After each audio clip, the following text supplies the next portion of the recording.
గాజోగా వచ్చి ఒక్కసారి కానీ ప్రచారం చేస్తే మీరంతా హాస్పిటల్ అని చెప్పి సందర్భంగా తెలియజేస్తూ ఖచ్చితంగా రేపు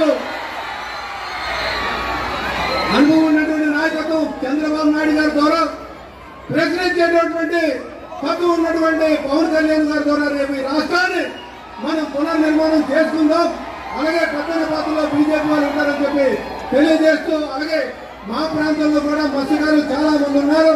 అటు గంగవరం దిబ్బపాలెం ప్రాంతం సంబంధించి వారు కూడా మీకు ఎదురు చూస్తున్నారని చెప్పి ఈ సందర్భంగా తెలియజేస్తూ, ఖచ్చితంగా ఉమ్మడి కోటి లక్ష్యాలు ఏవైతే ఉన్నాయో అవి ఖచ్చితంగా మేము అధినాయకుల యొక్క ఆలోచనకు అనుగుణంగా నడుస్తామని చెప్పేసి తెలియజేస్తూ, అలాగే కింద వరకు కూడా ప్రతి జనసైనికుడు కూడా మేము గౌరవించి వాళ్ళని ముందుకు తీసుకెళ్తామని చెప్పి ఈ సందర్భం కూడా వారికి తెలియజేస్తూ, మరొక మాట నాకు ఈ అవకాశం ఇచ్చినందుకు వారికి పేరు పేరున ధన్యవాదాలు తెలియజేస్తూ, పవన్ కళ్యాణ్ గారికి ప్రత్యేక ధన్యవాదాలు తెలియజేస్తూ సెలవు తీసుకున్నాను. నమస్కారం.